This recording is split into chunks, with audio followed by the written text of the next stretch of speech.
कहाँ से देखे? वो दिखाया है नीचे हो गई, नीचे हो गई। इतनी जोर से मारा।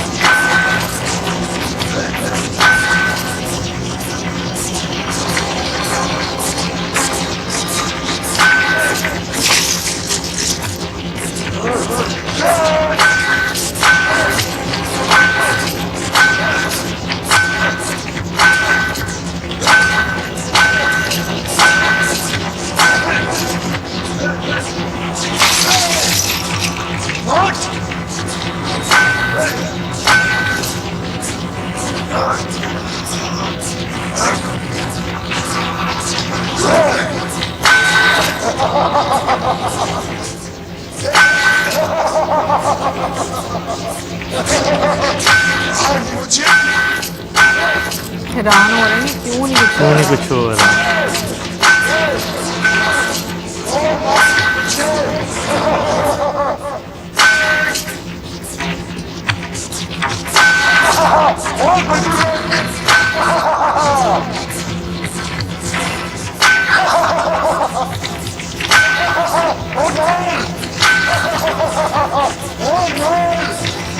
अब वो खेंगे।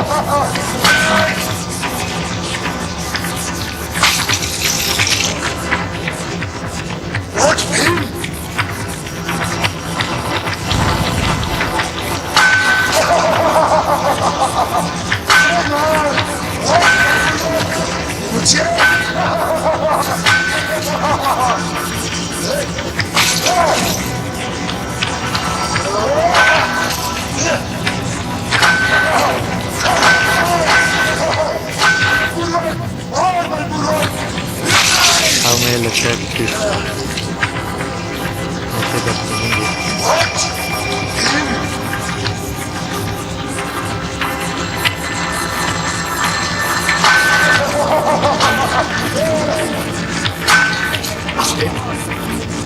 दुर्योधन का बड़ा भारी बड़ा दिखाई दे रहा है। ये रणभूमि है बड़ा, यहाँ व्यापारियों की भाषा है। किंतु यदि ये युद्ध नियमानुसार चलता रहा तो मजले भैया की पराजय निश्चित है।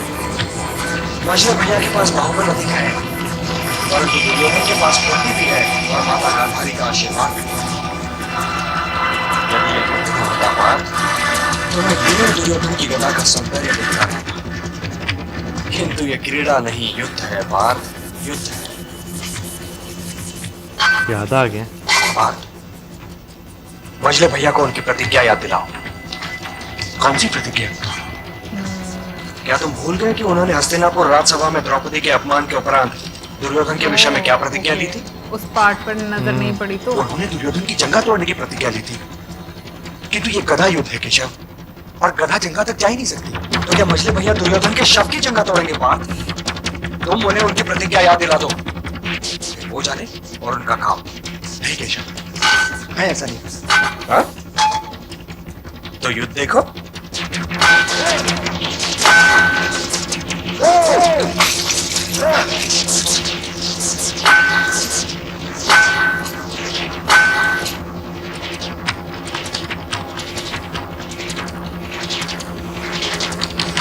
मजले भैया आओ, मजले भैया आओ आओ। चिल्लाते क्यों अनुज?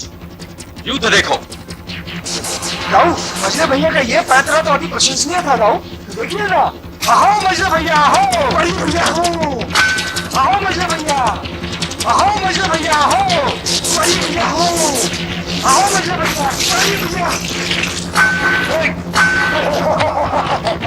आओ मजले भैया आओ।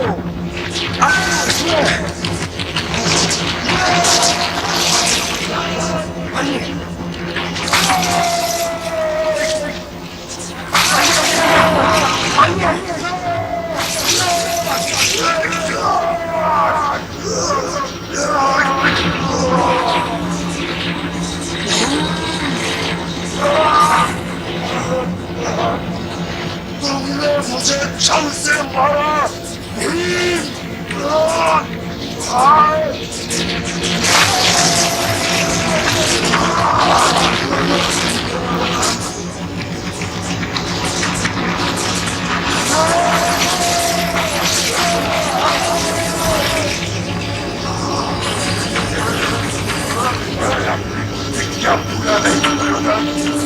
जब वही जंगा है ना जिस पर तू द्रौपदी को बिठाना चाहता था।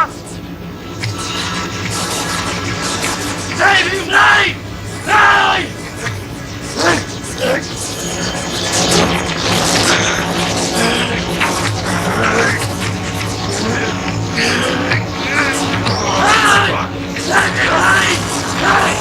ये केवल भाई नहीं, ये राजा भी है। इसकी मृत्यु का फल लगोगे।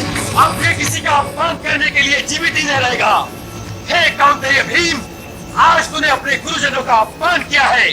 क्या आचार्य द्रोण और स्वयं मैंने तुझे ये शिक्षा नहीं दी थी कि गदा युद्ध कमर से नीचे नहीं उतरता? ये पीड़ा से तड़पता हुआ दुर्योधन नहीं, ये तेरे गुरु की मर्यादा उठाई पड़ी है, जिसे केवल तेरे काय रक्त का स्नेह लेख ही ठीक कर सकता हो। हट जाओ कृष्ण, आज मैं इस काय को जीवित नहीं छोड़ूंगा। मेरी बात सुन लीजिए तो मेरा जो आज्ञा देंगे मैं उसका पालन करूंगा। क्या कहोगे तुम? आप तुम कह भी कह सकते हो। आपका क्रोध सिरा आंखों बताओ। फिर भी यदि आप ये आज्ञा देंगे तो मछली भैया स्वयं अपना सिर काट कर आपके चरणों में अर्पित कर देंगे। मैं जानता था कि तुम कोई ना कोई किंतु अवश्य बीच में लाओगे। तुम ये भी जानते हो कृष्ण कि आप तुम इसके बचाव में कुछ भी नहीं कह सकते। यदि कुछ न कह सकता था तो आपके बीच में आता ही क्यों? मैं ये नहीं कहता कि मजले भैया ने दुर्योधन की जंगा तोड़कर किसी मर्यादा का उल्लंघन नहीं किया है, अवश्य किया है। किंतु आप ये भी तो सोचिए कि यह दुर्योधन कितनी मर्यादाओं का उल्लंघन कर चुका है। पांडवों के साथ तो इसने कपट के अतिरिक्त और कुछ किया ही नहीं था। लाक्षागृह में आगे सीने लगवाई, युद्ध क्रीड़ा में गंधार नरेश शकुनी के पासों ने कपट किया, ये आप जानते हैं। भारत कुलवधु द्रौपदी बालों से पकड़कर भरी राजसभा में घसीट कर लाई गई, ये भी आप जानते हैं। और इस सभ्य योद्धा ने जंगा खोलकर उसे उस पर बैठने के लिए आमंत्रित किया था, क्या ये नहीं जानते आप? किंतु दाऊ, आपने कभी दुर्योधन को तो नहीं टोका? क्या मर्यादाएं भी पक्षपात करती हैं दाऊ? कि यदि दुर्योधन किसी मर्यादा का उल्लंघन करे तो वो ठीक, और यदि मजले भैया भीम से किसी मर्यादा का उल्लंघन हो जाए तो उनके लिए मृत्यु दंड? ये तो कोई न्याय नहीं हुआ दाऊ। टूटना ही था इस जंगा को, क्योंकि मजले भैया प्रतिज्ञाबद्ध थे। मुझे ये बताइए दाऊ कि यदि मजले भैया के स्थान पर आप रहे होते तो आप क्या करते? हे दाऊ, ये न भूलिए कि जब अर्जुन और दुर्योधन दोनों इस धर्म युद्ध का निमंत्रण लेकर आपके पास आए थे तो आपने समय की इस चुनौती को स्वीकार नहीं किया था। आप तीर्थ यात्रा पर निकल गए थे दाऊ, तीर्थ यात्रा पर। जब धर्म और अधर्म के बीच युद्ध होने जा रहा हो तब केवल एक तीर्थ स्थान रह जाता है दाऊ, केवल एक तीर्थ स्थान, रणभूमि। जिस युद्ध से आप भाग गए थे दाऊ, उसके अंतिम क्षणों में आकर उस पर अपना प्रभाव डालने का प्रयत्न न कीजिए। वैसे आप दाऊ हैं, यदि फिर भी आप भीम का वध करना चाहते हैं तो ये लीजिए, मैं हट जाता हूं बीच से। मैं फिर भी तुमसे सहमत नहीं कृष्ण। मैं सदैव इस बात पर लज्जित रहूंगा कि स्वयं मेरी बुआ का यह पुत्र मेरा शिष्य भी है, और मैं सदैव इस बात पर गर्व करूंगा कि मैं दुर्योधन का गुरु हूं।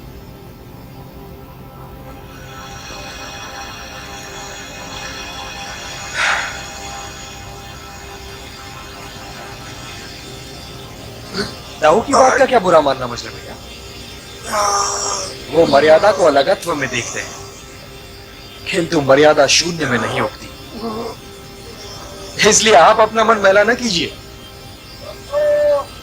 दुर्योधन को उसके मृत्यु के साथ अकेला छोड़ दीजिए, क्योंकि इसकी मृत्यु उसके पराजय से अधिक महत्वपूर्ण नहीं है। यह धर्म की विजय और अधर्म की पराजय का दिन है। सूर्यास्त भी सामने ही है, और विजय की पहली रात तो गौरव शिविर में ही बितानी चाहिए ना मजले भैया। चलिए। सो दुर्योधन युद्ध की मृत्यु खत्म। हो गई। नहीं, युद्ध तो खत्म हो गया, लेकिन अभी आगे की जो स्टोरी है वो मुझे लग रहा है कि बाकी शायद जो अश्वत्थामा करेंगे, हाँ, वो मुझे लग रहा है कि अब आगे बाकी के एपिसोड्स में वही हम लोग को देखने को मिलेगी। पर एक चीज़ है कि जो समझ आई मुझे महाभारत देखकर, कि अगर आप धर्म पर हैं तो ज़रूरी नहीं है कि आपको सीधा ही चलना है। आपको समटाइम्स मतलब ये है कि अगर अगला बंदा छल कर रहा है तो आपको भी थोड़ी उंगली टेढ़ी करनी पड़ेगी। क्योंकि ऐसा नहीं है ना कि अगला बंदा एडवांटेज लेता जाए, और ऐसा ही हुआ है। अगर हम लोग दुर्योधन की देखें, साइड देखें, तो वो अपनी मर्तबा छल करते रहे और दूसरे की तरफ उनको ये याद आता रहता है भाई हमारे साथ छल हो रहा है, लेकिन खुद किस टाइम से चीज़ें ख़राब करते आए हैं वो उनके लिए मायने नहीं रखता। और ये वाकई में आजकल के टाइम में भी यही चीज़ आपको देखने को मिलती है। बिल्कुल। वैसे तो मैं ये सोच रहा था कि अब भीष्म पितामह जो हैं वो भी जो है वचन बन से उन्हें जो है वो मुक्ति जो है मिल जाएगी। हाँ, वो भी चले जाएंगे मुझे लगता है। देखो अभी किस एपिसोड में, बट लगता तो है। हाँ, वो भी जो है वो चले जाएंगे। बाकी में युद्ध के एंड पे कुछ भी नहीं बचा, सब कुछ बिखर गया। सही बात है। और अच्छा, मैं एक चीज़ पूछना चाहूँगी, वो जो सरोवर में जाते हैं दुर्योधन, उनके पास कौन सी पावर होती है कि वो वहाँ पर जाकर मेडिटेट करते हैं और एक ऐसे बबल दिखाया गया होता है? वो ज़रूर बताइएगा कमेंट सेक्शन में। और दुर्योधन वाकई में बहुत पावरफुल दिखाए गए हैं कि लाइक अगर भीम के लिहाज से बात की जाए तो मुझे लगता है भीम से ज़्यादा पावरफुल है शायद। पावरफुल तो दिखाए गए, लेकिन वहाँ पे भी तो थोड़ा सा कपट था ना कि उन्होंने कवच पहना हुआ था। हाँ, लेकिन उसके बारे में किसी को बताया भी नहीं गया, हालांकि बताना चाहिए था उसके बारे में भी ना। बट उसके साथ साथ फिर भी जैसे जो उनके गुरु हैं उनके फेवरेट भी ज़्यादा दुर्योधन ही थे। ये चीज़ मैंने पहले भी एपिसोड्स में देखा है। लेकिन ये है ना कि देखने का नज़रिया क्या होता है इंसान का, ये बहुत ज़्यादा मैटर करता है। और मुझे ये लगता है कि सही बात है, अगर आप सीधा सीधा चलते रहोगे ना और नहीं समझ पाओगे चीज़ों को कि आपके साथ क्या हो रहा है, तो लोग आपको बहुत एडवांटेज ले जाते हैं। और फिर बाय द एंड यही होता है कि इंसान कहता है कि मैं क्या कर बैठा हूँ। लाइक आपके पास क्योंकि वक्त तो रहता कुछ भी नहीं रहता। बाकी कमेंट सेक्शन में आप जरूर बताइएगा। आप क्या कहना, मिलेंगे नेक्स्ट वीडियो में। सब्सक्राइब करना। Good bye.